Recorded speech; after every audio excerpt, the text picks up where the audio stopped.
stay even if we closed it in 2012? I've heard different things. Years.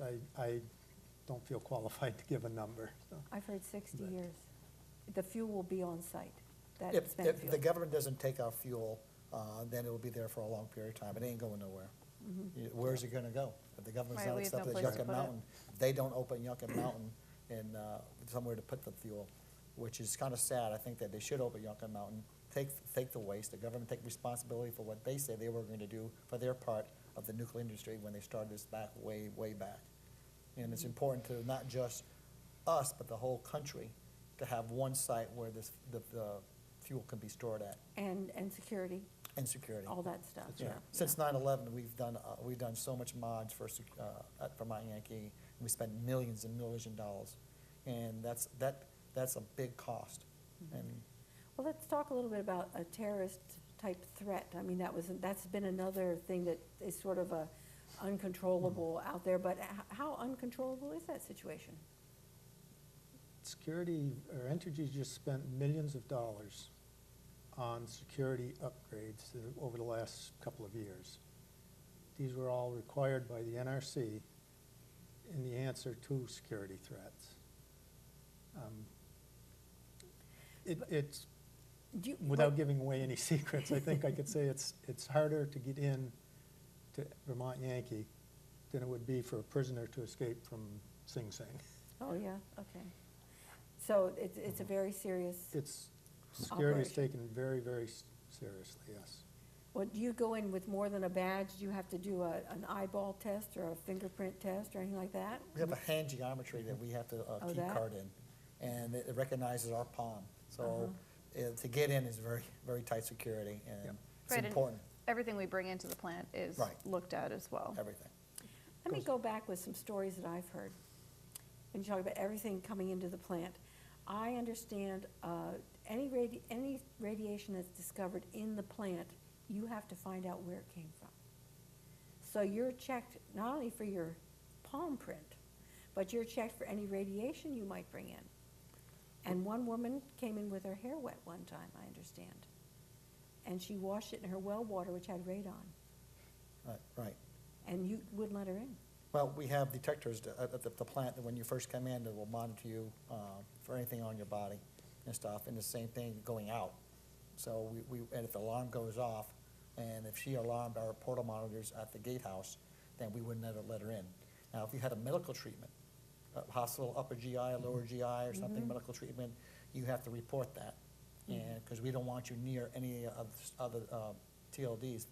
And TLDs. Thermoluminescent dosimetry is what we have at Vermont And- Yankee. and what is that? That is exactly what's called like a film badge.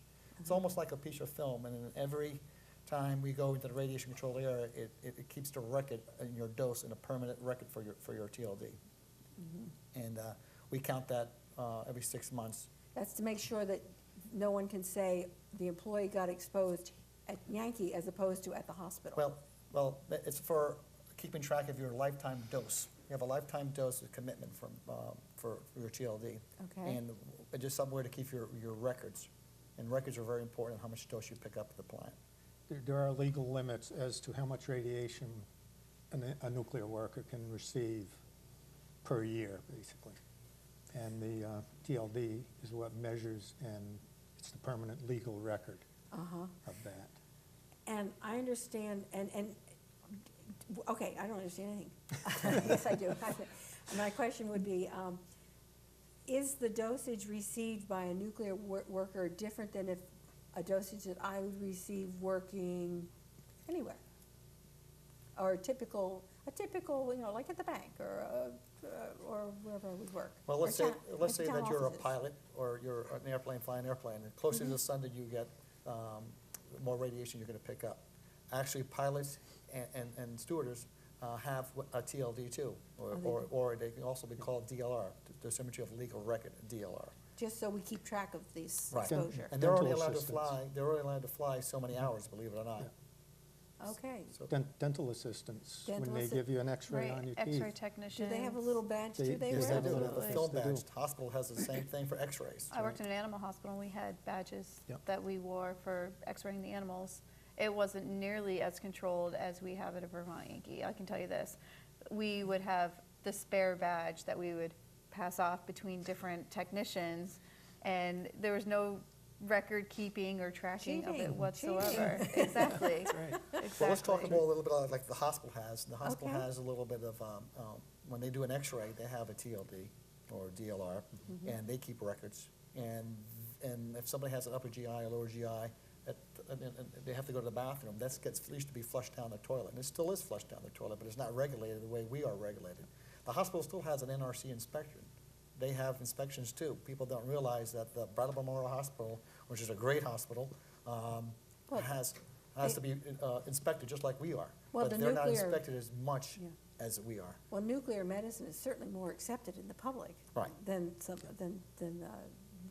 of the stuff that's been thrown around about a nuclear power And, plant. and the public receives a higher dose through medical than I do working at a nuclear plant. Than you do working at the nuclear plant. That's correct. I've also heard from listening to Patrick Moore talk, just as a little aside, that nuclear workers tend to live longer than other people, so maybe don't it's know. because you receive so much less, it's so much more It's- controlled, or maybe a dose is good for you. That could I be. don't know. I don't know.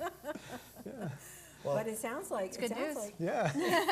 it sounds like you are much more controlled and so Yes, forth. we are, yes. Let's talk a little bit about the Nuclear Regulatory Commission, which is, there's 2 members on site, and people hear that, and the cynic out there says, they're subject to being bribed or get too friendly or anything else. Well, What do you think? the NRC residents that we have, first of all, they aren't people that are going to work at the plant for 30 years. They have a term that they're allowed to work at a power plant to help prevent the Coziness? buddy-buddy relationships. Right. And they also have very strict guidelines and rules. They can't interact with us outside of work. I can't say to my NRC inspector, hey, Dave, you want to go get a beer after work? That's not allowed. There's no fraternization between the NRC inspectors and the Vermont Yankee workers, and that's true for any power plant. I would also imagine a Nuclear Regulatory Commission inspector is not a dime a dozen type person you can find. There's a tremendous amount of training.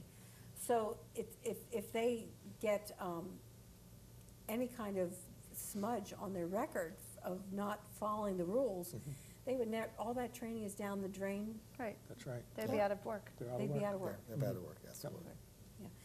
And also, I've heard that in other plants, other industries, like the petroleum industry, often the people that are hired as inspectors used to be rig workers, work on the rigs or whatever. Whereas in the Nuclear Regulatory Commission, there's like a wall between that. They're the academics.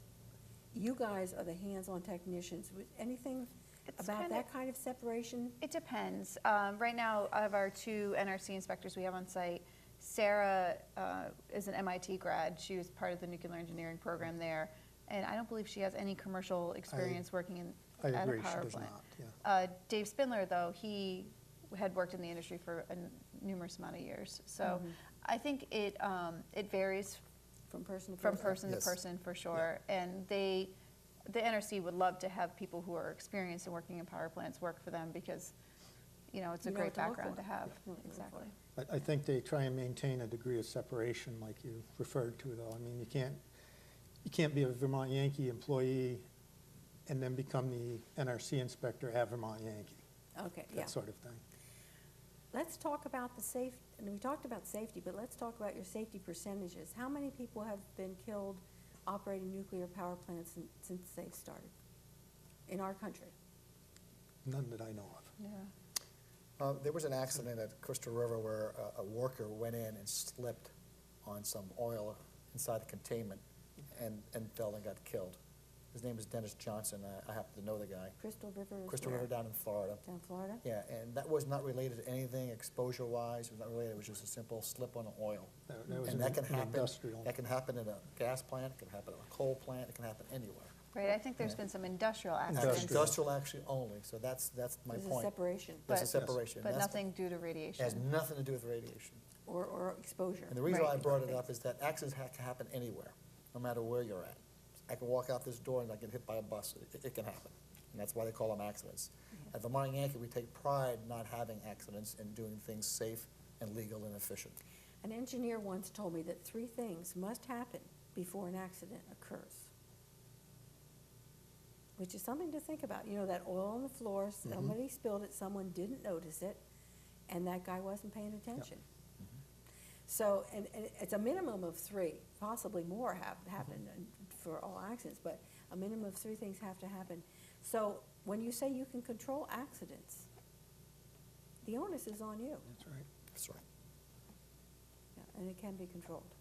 And so, I guess where I'm going with that is, people and who know what they're doing, people aware of what has to be done and how you work with within this industry can actually provide us, and have for 40 years, provide us a safe, clean fuel Right. and electricity source. It's the people with the training, it's the redundancy of the equipment, the safety equipment. We don't have just one pump that can put water into the reactor. We have many, many pumps that put water in the reactor, so that if pump number 1 doesn't work, number 2 is gonna work. If that doesn't, we've still got 3, 4, 5 in standby.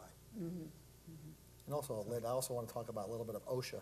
OSHA has standards and stuff that, they're documented rules by OSHA. We exceed those rules. You know, we go beyond what OSHA says sometimes for the safety aspect on everything we do for a safety point of what we do at Vermont Yankee. When people put up a ladder at your house, at your home house, we have a 4-to-1 ratio. We have to make sure the ladder's 3 feet above the roof line and stuff, so you have a way to get off get on and off the ladder. A lot of people don't follow those rules out in the real world. Oh, no. And we do. And even with moving a forklift, you know, we have a spotter on big jobs. We have a spotter backing up that forklift, so making sure it doesn't run into things. And, you know, so things, all the safety-related stuff that's important to us, you know. And then they'll say, and then we have to talk a little bit about the tower that fell down. And of course, that was one of your bumps in the road, as you said. But to me, that bump in that road had nothing to do with exposure by the public. It was a matter of, now we've got to rebuild a wooden structure that cools the water. That's That's right. correct. Protect the radiation. That's right. That's correct. A lot of people think that that's emitting radiation, those cooling towers, and it has nothing to do, it's just a strictly cooling system that comes in the intake and goes through our fans, and it goes out the outtake, basically. And some people have said, Brattleboro could have saved, and this whole area could have saved tons of money on heating if we captured that steam and used it to heat our downtown or municipal buildings or owning our homes.